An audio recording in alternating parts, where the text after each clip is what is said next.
Ladies and gentlemen, welcome into In the Clutch, episode 7. Flying by through the weeks here, and we're already just 2 weeks away from playoff football. Guys, I'm really excited, and I know you guys are too. We're going to talk about a lot of stuff here in this episode. Got some bracketology just came out, our mid-season bracketology for playoffs, and talk about Week 7, Week 8 previews, and some good rivalries going into it. What are you guys feeling?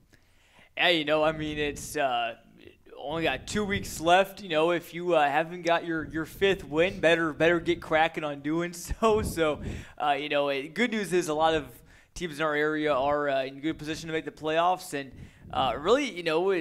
we had a lot of teams that did get their fifth win last week.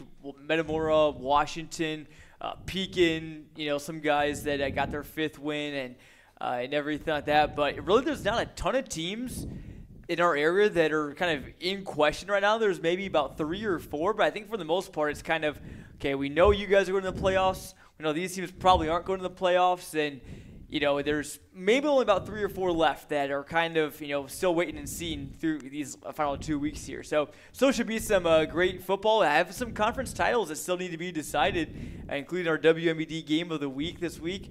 Our Bloomington Peoria High, that game is for second place in the Big 12. Then our small town throwdown, Tri-Valley Eureka, that one's going to be for a conference title most likely in the HOCI large. Yeah, great stuff, John. And I really can't believe that we're already in Week 8. Feels like last week we were doing the Week 2 episode of this podcast. But, every team has had time to identify their weaknesses and address those weaknesses. And some teams that are sitting pretty and have already secured their spot in the playoffs, it's time for them to get the best seed possible. And those teams that are on the outside looking in or on the cusp, they really, really need to crank up the heat in all aspects of their program to make the playoffs and make some noise. So very excited, lots of good stuff to talk about, ready to get after it. You guys nailed it. There's teams right now that are definitely in the playoffs. Like John said, there's definitely those teams ranked in the top 10 AP polls that you just know are good and they are in the playoffs. And then there's teams that are on the cusp of making the playoffs. There's like DMAC, for example, is one of them that are just on the cusp. They have to win out to even get a playoff eligibility bid. Those are going to be those are going to be the type of games to look out for as the season concludes. Who's going to be the 3-1 team or the 4-1 team that finally gets that 1 or 2 more wins to make the playoffs? And then, as you guys had mentioned, we know there are teams in our coverage area that aren't making the playoffs, but now we're at the point of the season where teams should know their identities and they don't know who they are. And I'm excited. Like Dalton said, I cannot believe we're already 8 weeks into the season. It's flown by, and the playoffs should be pretty fun, so I can't wait for that to start too.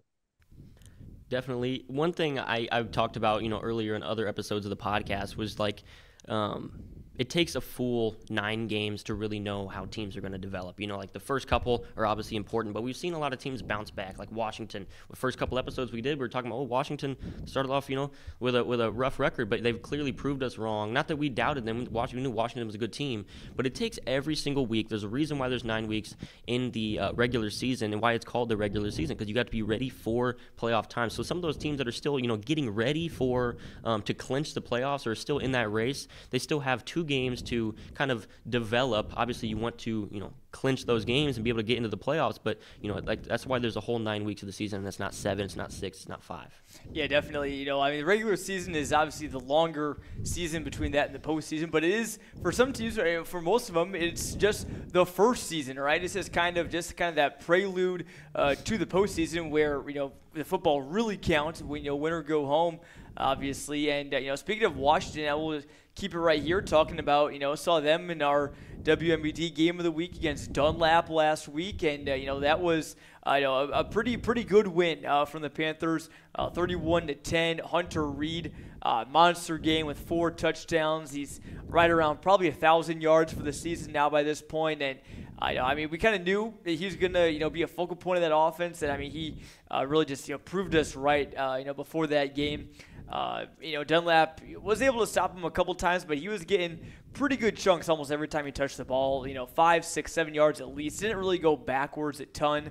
That was huge. And, and then Dunlap, too, started off hot. They had a very nice drive to start the game. 7.5 minutes and then a field goal. Obviously, 7.5 minutes, you want to ended with 7, whatever. But, a very good drive for Dunlap to start the game. Strong start to their passing game as well. But obviously, a huge part of their game was they weren't able to get Max Sutter involved. Him and Johnny Bargan just weren't quite on the same page. And, some drives kind of stalled out either due to penalties or incomplete passes. And, Dunlap has a great passing attack. Arguably, it might be the best in the Mid-Illini for sure. But, the risk you run is when you pass the ball, there's a good chance that half the time you throw the ball, it's incomplete. That's a 0-yard gain. And, against a defense like Washington, you can't really afford those 0-yard gains too much. And just weren't able to really put a ton of things together until a late touchdown from Dawson Marby in the second half.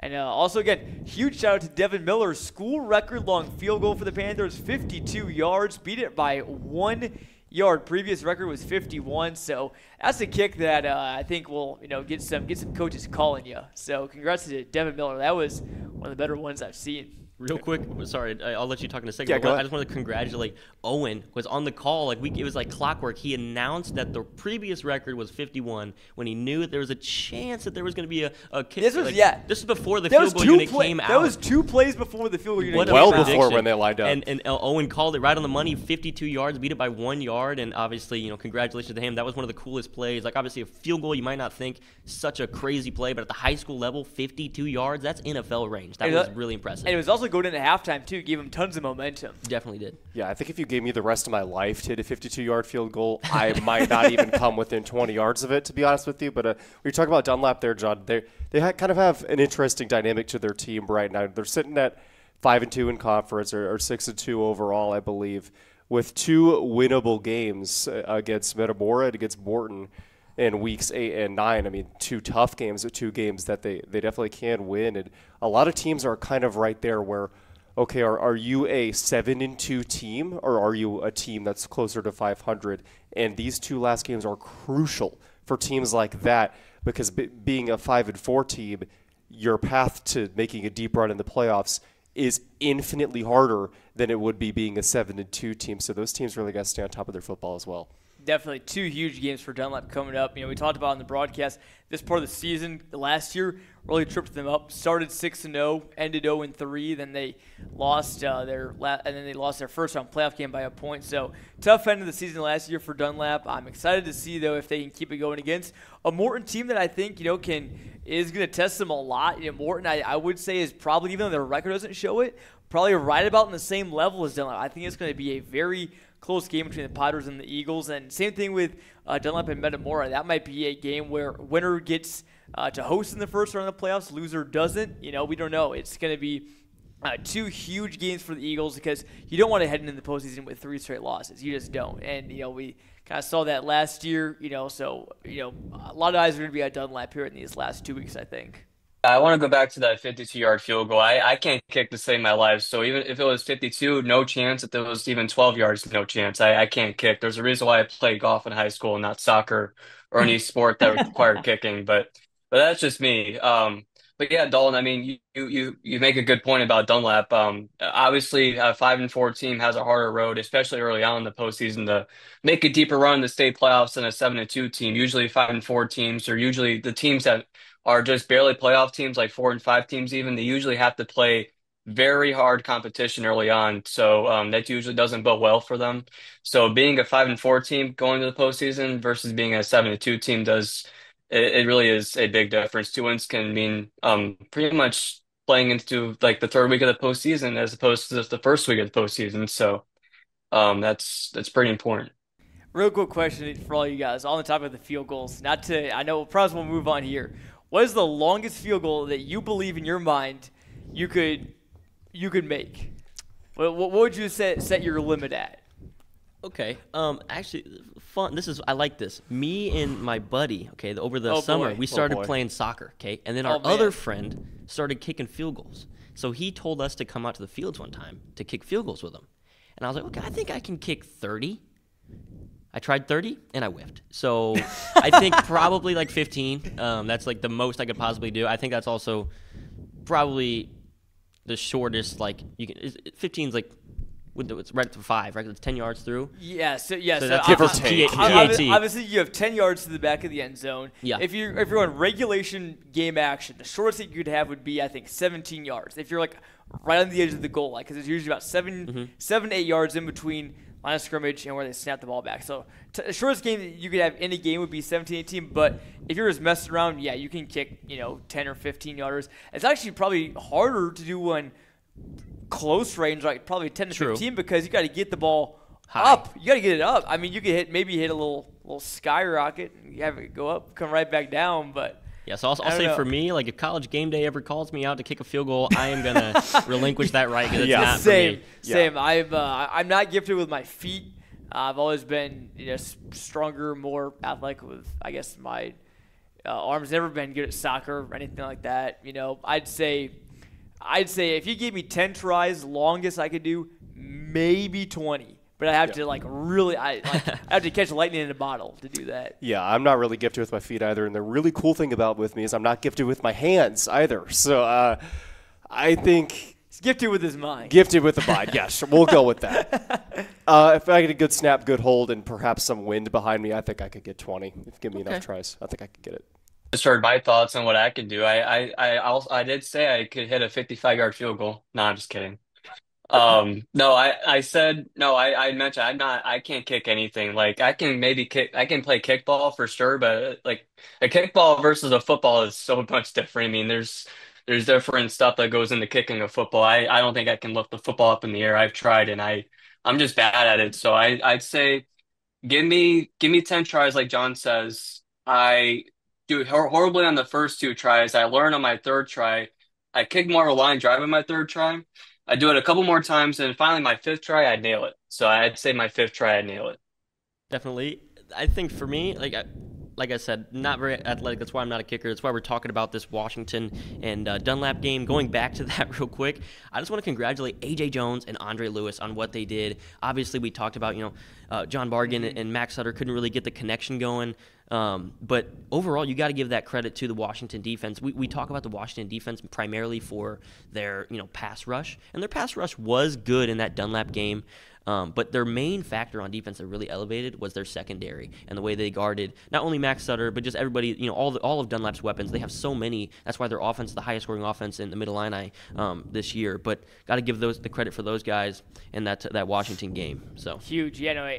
A.J. Jones, I mean, arguably one of the best athletes on Washington's roster, and hasn't been as part of much of their receiving game as he's wanted to be. Washington's been a pretty ground-heavy team, but you want to get some of your best athletes involved any way you know how to, and for them, he's been playing defense for them all season. This is his first year playing defense in high school. He's never played. He's just been a strictly offensive guy in his freshman sophomore year, but he's really come along well. And him and Andre Lewis, who had 3 picks in week 6, not last week, but 2 weeks before, had 3 picks in one game.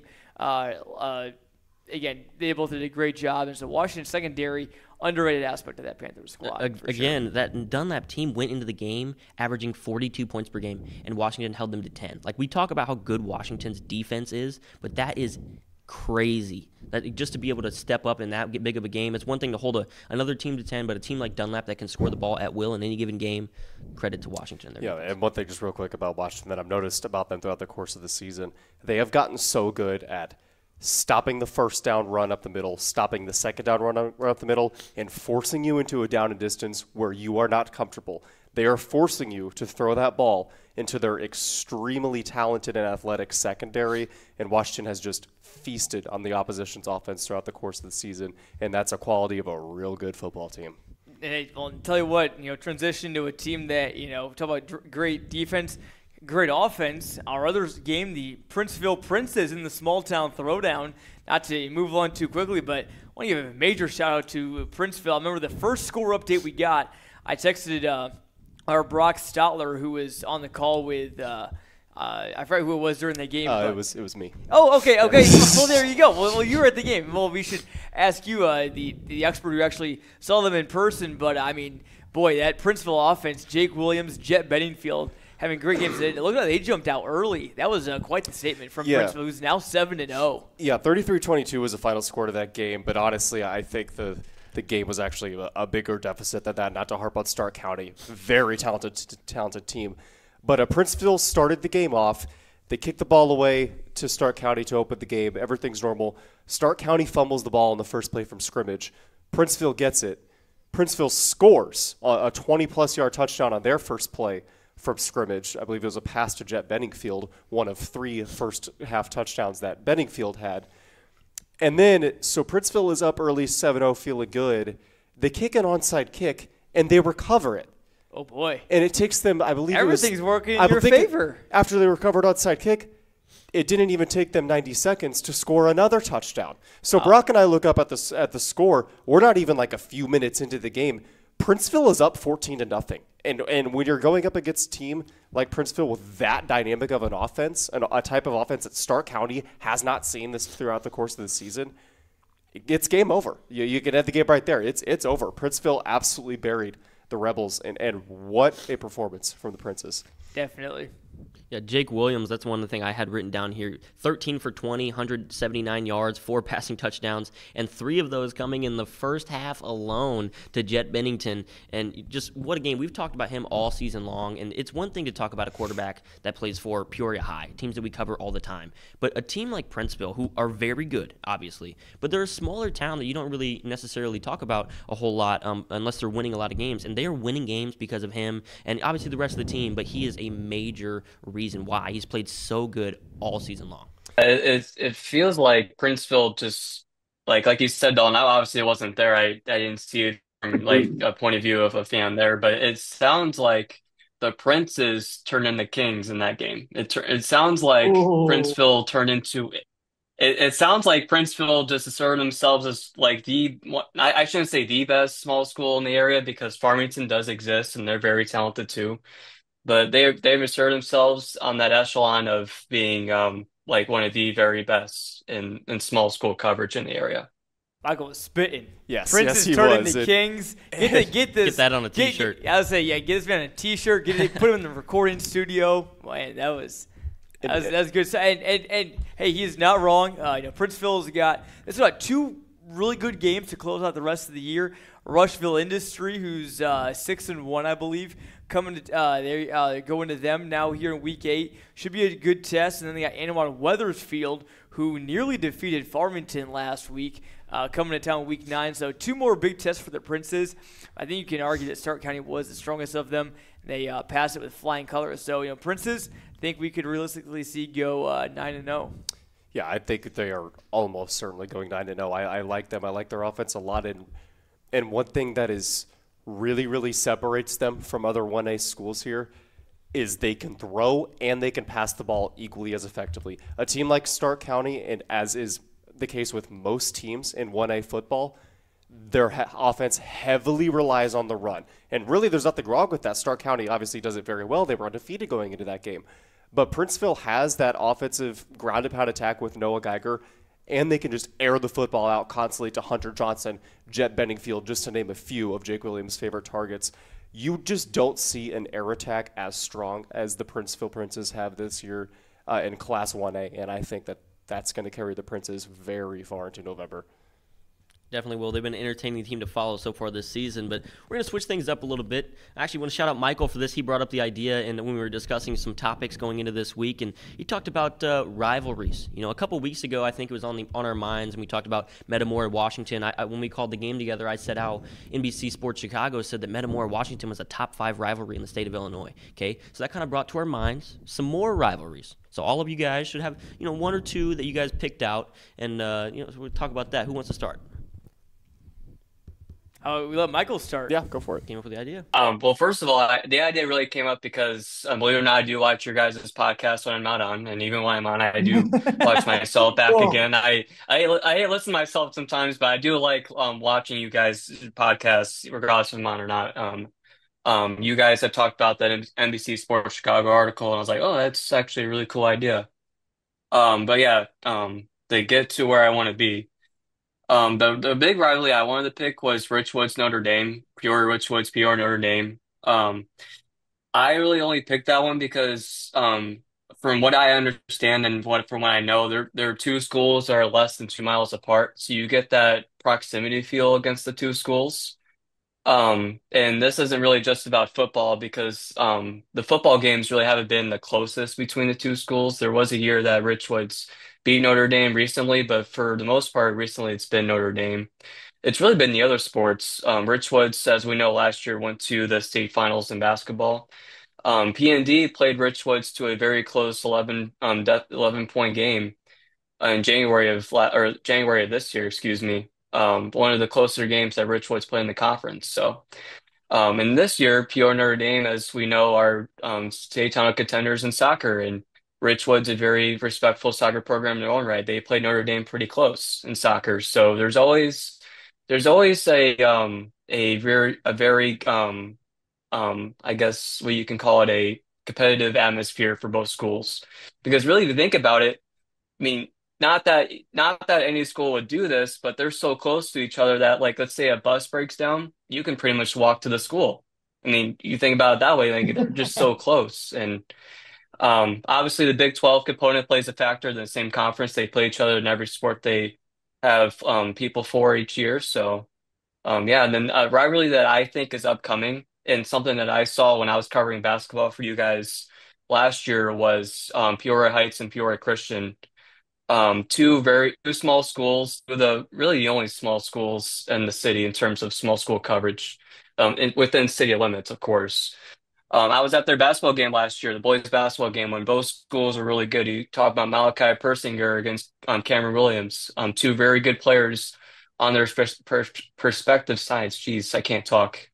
Yeah, and if you're a Christian, gets out a 2 point win. In that game, I mean, I come from a small school myself. I know how wild those games can get.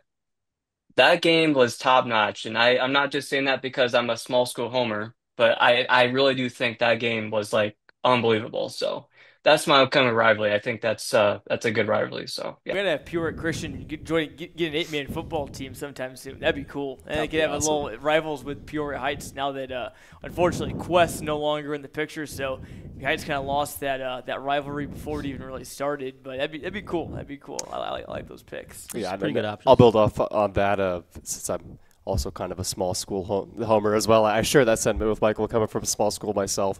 And my favorite rivalry, and I didn't think this until I covered one of their games, is Farmington and Elmwood Brimfield. It is a small school rivalry. And if you look at the past 20-plus years of that conference and just in football, it's been one of those teams pretty much almost exclusively for quite some time. And when I went to that game, man, it's not a massive field, but it was massive energy. It was absolutely packed. The concession stand lines were just curled around, almost looked like a curly fry. It was just unbelievable, that atmosphere. And even, Farmington came out, won that game by a landslide. Not a single EB fan left. They were there. They were there supporting their guys. And I just think that's really, really special. And it just means more at small schools. And the one that I see up and coming, or something that I really feel like should be more of a rivalry, is Normal UI, Normal Community. They're not in the same conference. Normal Community, a much higher enrollment. But if you just take a big old step back and just look at the greater picture of high school sports, Normal UI is unreal. They are very, very consistent across the board. And I mean, girls soccer, baseball, softball, volleyball, golf, you name it, Normal UI probably has a winning record in whatever it is. Yeah. They're legit. They are very legit. And I just feel like they don't really get talked about as rivals with either of the other normal schools, Normal West, Normal Community. And I just feel like the Big 12 should extend an honorary invitation. Then you Exactly. actually have 12 schools. Exactly. You actually have That's 12. There you always go. bothered me that they don't have 12 schools in the Big 12. and Normal UI's right there. They're down the road. Well, they used to have Peoria Woodruff until Woodruff closed. yeah. That was obviously before I was in Peoria. I don't know how old you would have been. I'm sure you obviously were even around or whatever and stuff, being down from Champaign. Big 11 doesn't roll off the tongue as well. Yeah, either. no, yeah. understand.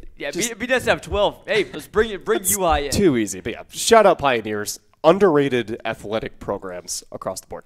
And they wouldn't be the smallest school in that conference either. You got Manual, P&D. That's right. I think they're most likely, lower enrollments than UI, so it's not like you're the lone wolf out, whatever and stuff. I mean, they got less enrollment, but they got plenty of talent to make up for it. So nice picks. I like those. You want me to go? Okay. Go ahead. So for mine, this is So sorry about whoever I'm cutting off, but I will say this about U-High. I am the assistant golf coach at my high school, St. Anne High School. They were in the same golf regional, boys golf regional as us. And there's a golf I just say golf playoff app that you go on to see the scores of players and anything score related on that app. I go on that app, and the top three out of that regional are all U-High players shooting in the low 70s. Yep. They're Sounds about unbelievable. right. Yep. I mean, that is unbelievable. And yeah, they're probably in state, I'm assuming. I didn't really look that much into the sectional qualifiers, but I'm assuming they played well in their sectional, if not made it to state. So yeah. really are. The picks I chose, like I said, this is kind of a gimme because last week Cody Myers kind of hinted at this one. I got DMAC versus Tremont. Okay, this one is my solidified one, and I know a little bit more about this one. My dad went to Tremont, so I've heard about it. Okay, but also when you can have a coach come on to publicly say that other teams in their conference they don't even consider a rival, because there's only one team they truly care about beating. If you don't beat that team, it's not a successful season. I'd say that's a pretty good rivalry. Yeah. Because there's a lot of other good teams in that conference that they play. Like we talked about El Paso Gridley, and we were talking about how much he respects their fans and all that stuff and blah, blah, blah, and he didn't even consider them a rivalry. And, they're a team that they play every single year. So DMAC and Tremont is one that is small schools that just go at it. They're really close in proximity as well, so they can all travel really well, and that's the one I go for my main one. And then the second one I chose was it's not a big rivalry, and this one isn't even really a rivalry where they play each other that often, but kind of like a figurative rivalry. I have Washington and Normal Community, and the reason I have these things is because Washington Normal Community, depending on the sport, they are always at either the top or near the top of their two biggest conferences in Central Illinois. Okay, it's Washington Normal Community. They're dominant, and every couple of years, you have a Washington team that makes it super far. A Normal Community team that makes it super far, whether that's basketball, football, just anything, softball, baseball. Two really, really good programs all around. Not just football, even though this is a football podcast. So that's a rivalry that isn't a rivalry. But if they were to play each other a couple times, I could just totally see the animosity building, like kind of puffing their chest up a little bit. Well, yeah, sounds like we got some new rivals for our Normal Community there. So I like both of them. My pick, I could go a lot of different ways. I mean, when I first started working with Clutch, back in spring of 2021, I think. Yeah, spring of 2021, sophomore year in college. I mean, there was the COVID spring where they jammed every single sport into that spring season. So football, basketball, volleyball, soccer, you name it, whatever. And, during that time, we were doing all sorts of sports in a small amount of time. And, the rivalry that we always did, almost no matter what, and, that we always came back to was Washington Metamora. Obviously, football-wise, it's been dominated by Washington as of late. But I think you look at just general again, you take a zoom out. I know, again, football podcast, want to keep it on the focus of football. But, you look at it just in general, I think just all sports, it's a great rivalry. It's kind of a Cardinals-Cubs one, right? I think it's one that, yes, there's definitely some animosity, but I think it's one of those rivalries where it's been around for so long that you just have to respect it or whatever. And if you don't, then there's something wrong with you, So I think that is probably one of the biggest and best ones. As for one that I think could be kind of a sleeper rivalry. I like to think I like to see maybe Dunlap have one because they're not really that close to any school in the Mid-Illini. Maybe closest to Limestone, but I wouldn't say Dunlap Limestone is a good rivalry. Dunlap Washington, usually pretty two comparable programs in most sports. I asked Washington if this past week if they saw Dunlap as one of their biggest rivals. They said, not quite, or whatever. Metamora is still the main one, but they said that they probably see us as rivals, which is probably accurate. So I'd go maybe something of that nature. Maybe also Morton, Washington too. Morton's kind of in an in-between area. They could go East Peoria, they could go Pekin, they could go Washington. Morton could really have any rival really. So I'll go with those. I'd say the Middle Illini is filled with quite a few historic rivalries. But another thing I want to talk about, at this point, we've been doing it for a couple of years, something that might be historic to us is our bracketology, okay? Yes. And this year, just released, hot off the press, Jonathan Michael wrote it up, and he's going to talk about it. Definitely. Well, yeah, I mean, it's a ton of fun. It's a lot of work as put it over the last couple of days or whatever. But, again, you can go on to CSM Overtime, clutchsportsil.com/overtime on your browser and check it out. Got full bracket projections, all 8 classes, following the exact guidelines IHSA uses, with playoff points and seeding and geographic, split in the north and the south and everything like that. Following it all right there. So it just dropped the first one earlier today. We're recording this on Tuesday night. So if you're watching this, it is on CSM Overtime, and definitely want to take a look at it. We'll also have them coming out next week as well. But again, yeah, projections for our classes 1A through 8A. Overall, again, I don't want to give too much of it away. I want you guys to all check it out. But a good amount of teams in our coverage area are projected to be in. A couple teams that maybe you're going to fall just short of making it to 5-4, still have a very, very small chance at 4-5. There's going to be a couple teams that are 4-5 in the state that make it. I will say the team that I've projected to finish 4-5 in our area that makes it the closest is Morton. And to use basketball terms, if Morton was playing college basketball, they'd be a 1 or 2 seed in the NIT as it stands right now. They're just on the outside looking in. A couple things go right, especially if they win both games. They're easily in. And then we're looking at, almost probably 20 teams in our area all right there. So, again, a lot of different things can happen in the last 2 weeks. What I put out there is not going to be how exactly they end, but it should give people a good idea. Definitely going to keep it brief. We want you to go and check it out on your own. That's our bracketology. Go check it out on clutchsportsil.com/overtime. And one of the best articles each and every year when we put it out. A lot of work that goes into it. Mainly from you. Obviously, I didn't do it, but credit to you, John, for putting in the work. It's a labor of love. But go check it out for yourself. There's a lot of cool stuff in there. But last thing we want to talk about here, just Week 8's coming up. 2 weeks left in the IHSA football regular season. Okay, there's a lot of big games. We got some written down here. At least I got some written down to talk about. The first one that pops into my mind: Bloomington and Peoria High. That game is going to be electric. Bloomington comes in 6-1. Peoria High comes in at 6-1, and that is a very exciting game. There's the two Big 12 teams that are pretty good in their own perspective rights. Peoria High, we know Peoria High's explosive offense. I mean, we say that every single podcast episode about how explosive their offense is, but Bloomington, the same deal. They have a quarterback that can sling it in AJ Condren.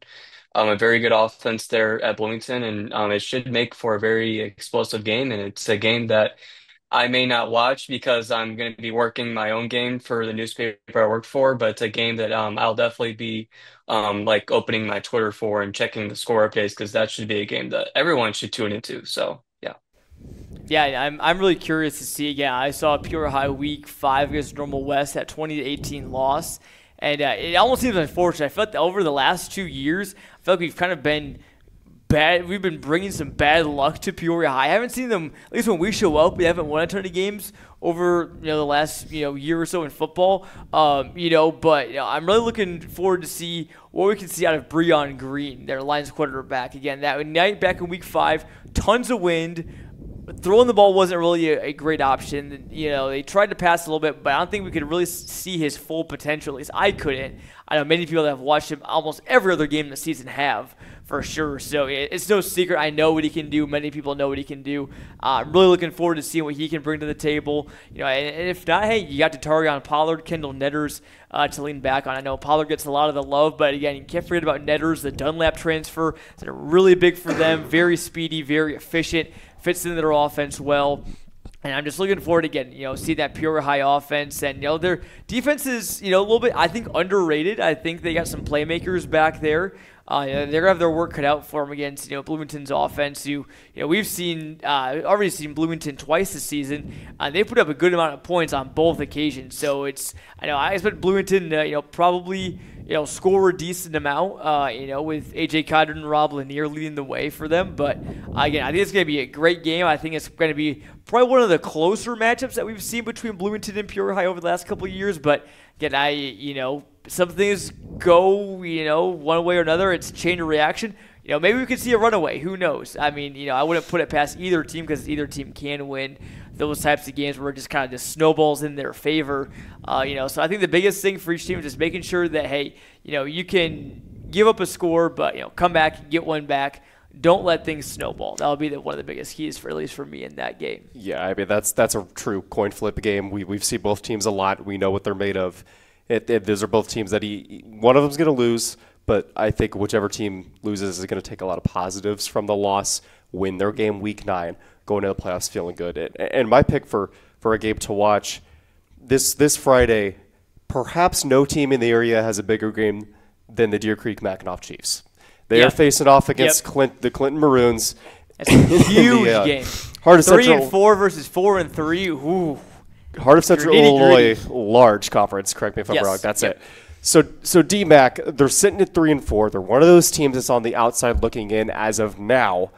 They're going on the road to take on the Clinton Maroons, who are 4-3. The teams match up really well. They're both averaging in the upper 20s in terms of points scored per game. DMAC has to win to keep their season alive. They absolutely have to. And here's the thing. If they do, they have Ridgeview Lexington in week 9 at home. I think that's a winnable game. That is Ridgeview Lexington's not a terrible team, but they are 2-5. So DMAC, if they can pull off the win against Clinton, they are probably going to the playoffs, which would just be electric for that program. I mean, I cannot put into words how big of a game this is for the Chiefs on the road. And I mean, these are not both the Clinton and DMAC. They aren't really going for like a conference title or anything. DMAC's just looking to keep their season alive. I hope the Chiefs can get it done. And I just remember doing our pick'em entries for it. I was looking at it, and I was just like, I don't know, just drooling like a caveman for the longest time. Such a hard game to pick, but hopefully the Chiefs can get it done. Definitely. Well, hey, big credit to El Paso Gridley, who won that game against DMAC 19-14 last week. Heard that was a really close one, kind of came down, down to the wire and everything. So EPG, a team that I admittedly had my doubts on about during the regular season. They're looking at 4-3 right now. They got Tremont this week. I think they win that game.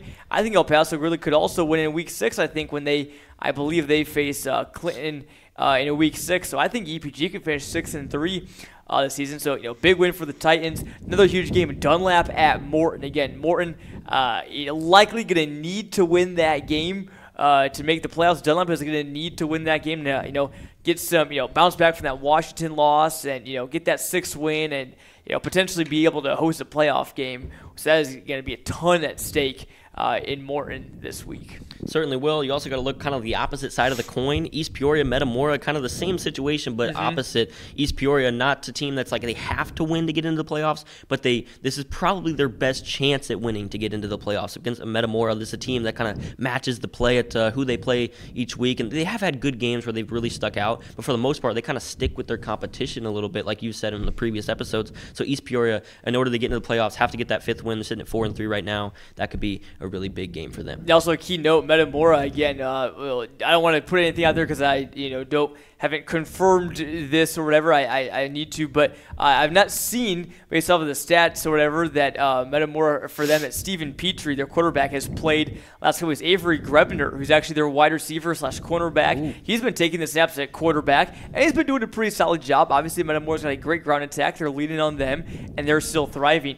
But it is something to keep an eye on, especially East Peoria. They got a good quarterback in Dalton Oakman, too. So East Peoria, Metamora should be a good one, too. Going to be an exciting week of football, guys. Week 8 right around the corner. We're really just we're not even in the thick of it anymore. At this point, we are just like waiting and anticipating for playoff football. It feels like it's right there. One of the best times of the year is when playoffs come around. We got a lot of good games that we didn't even get to talk about because, just like there's so much stuff we could honestly sit here and talk about. We say how we can just talk for hours and hours and hours about high school football, and we certainly could.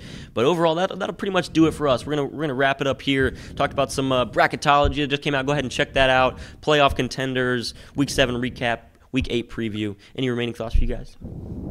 No, definitely. I mean, I would say, obviously we got some great games coming up, Week 8, Week 9, both on ciproud.com and clutchsportsil.com as well. So tune in if you're not at the games, obviously, and, I'd love to, see people be able to go out to the games, but maybe in case, hey, weather is going to be cooling down a bit. Maybe you want to stay home, sit in front of the fireplace, be a little comfy. Hey, do that. Sit home and tune us on. We'll be there covering all the biggest games in the era for you. Week 9, next week's episode is going to be a big one. You got a great slate of games Week 9 too, so that is going to be an absolute barn burner. Yeah, and I think I can speak for all of us when I say I'm just grateful we got so many good football teams in the area. The Central Illinois is just deep this year, and I would say we're looking at around 20 teams in the area that are going to be making the playoffs, and a good handful of them are going to be going deep, at least I believe. So I'm really grateful for that, and that just makes me even more interested for these Week 8 and Week 9 matchups to see, what's everybody's seed going to be? What are their matchups going to be? Really one of the more exciting times of the year. It truly is. We hope you're just as excited as we are. As always, I'm Teddy Ball, joined by Dalton Carmien, Jonathan Michael, and Michael Savoie over on the Zoom call. We thank you guys for stopping by, and tune in next week after for some Week 8 recaps, and obviously that big Week 9 that's going to be coming up, getting ready for the playoffs. See you guys later.